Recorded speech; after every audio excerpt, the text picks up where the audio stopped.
Hi, I'm Renata Serra. I'm faculty at the Center for African Studies at the University of Florida.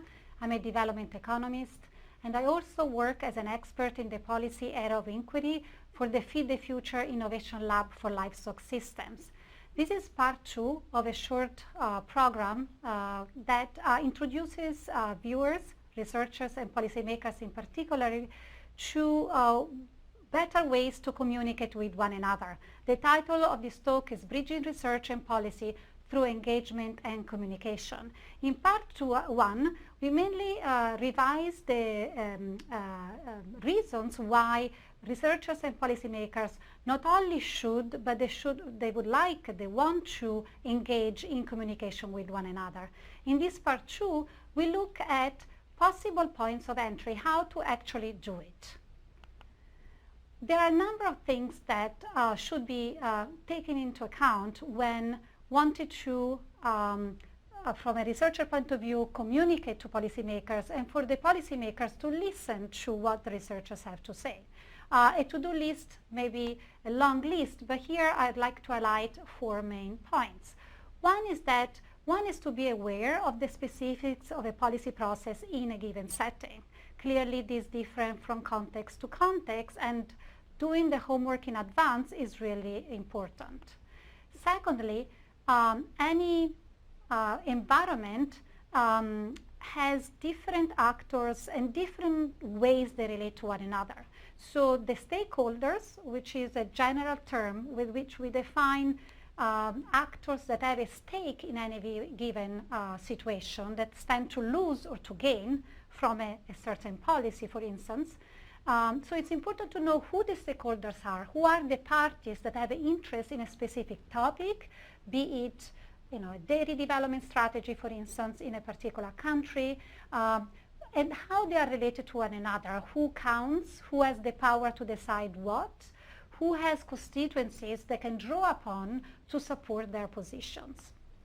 Third, it's important to identify where the needs are in particular. One may be daunted by the multitudes of challenges one is faced. In a dairy development strategy, for instance, may be different strategies for a problem of diseases with animals, quality of milk, incomes of smallholders, and the like. So it's important to identify a particular topic or niche where the evidence or need for evidence is most relevant in that particular context or for those stakeholders in question. Finally, the idea is that we want to identify that niche that is relevant but also that is actionable, from which we can derive measures that have the largest or farthest possible impact. We said that policy processes are very different. They all go through similar stages though, although in the specifics these may take different forms. There's always an initial phase of discussion among stakeholders, of agenda setting. What are we in to do? The second is that of more formal policy formulation. Maybe laws are discussed and then passed, a regulation is signed in a certain ministry, and so forth. Third is the policy adoption, the moment in which the particular stakeholder or ministry or government decide to adopt this policy. And then is a very crucial phase of policy implementations. Policies do not work until they're actually conducted and taken and carried out by bureaucrats or by civil servants or by NGOs or by the private sectors in conjunction with all these actors. After the policy implementation, there's always a period of policy, or there should be a period of policy evaluation, which could be during the course of the policy, so midterm evaluation, or at the end of a certain cycle. From this point, there are feedbacks. Of course, from the policy evaluation, we learn many things. We learn what has been not properly implemented, or what should have been in the letter of the policy to start with.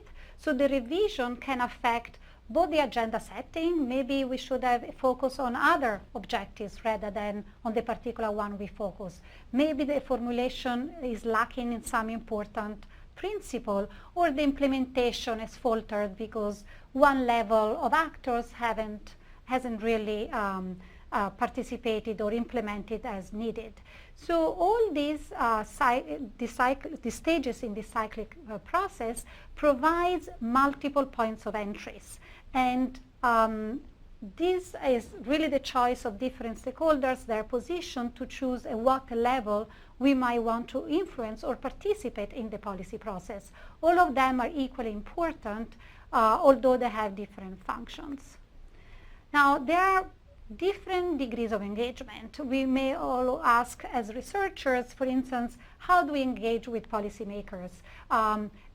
Do we just turn into full-time consultant for governments, for instance, or we remain much as researchers but paying lip attention or maybe occasionally communicating to policymakers? Well, there's no right answer. It's really up to each researcher, the extent to which they want to be involved, the particular context, and also the rules that exist at their respective institutions.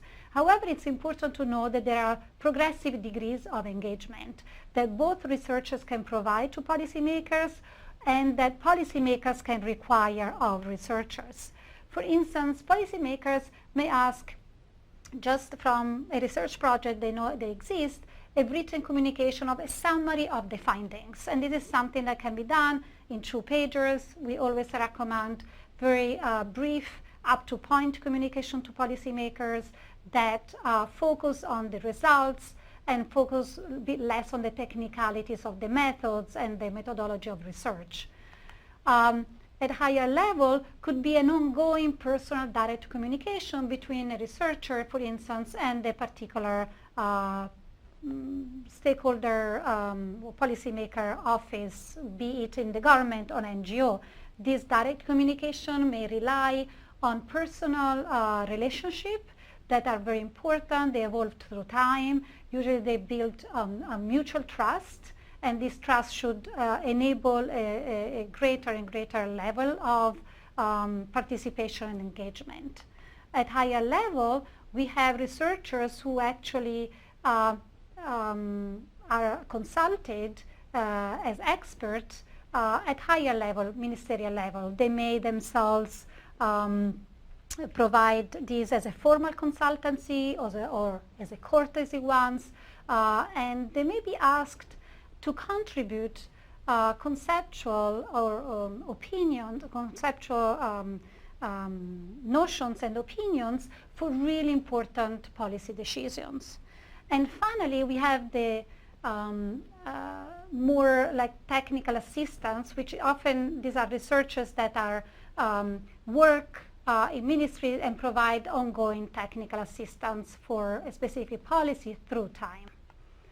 Researchers, this is the other flip side, this slide of the previous slide, may offer therefore briefs and reports on the research just as a one-off communication of what they found, or they can decide to engage to stakeholders in periodic occurrences, for instance, a monthly meeting for a specific policy. They can also engage in workshops, which are, again, one-off or repeated, but they are more participatory in nature. They have different stakeholders around the table trying to sort out the difficulties around the policy issues, trying to find solutions to difficult puzzles, to bring to bear evidence to solve trade-offs and understand what is the best course of actions when, evidently the choice is not an easy one. And finally, we have the figures of embedded researchers who are active players or can be active players in decision-making positions. And we have cases of researchers that have become themselves prime ministers or presidents, or have lent their expertise to active government and policy making.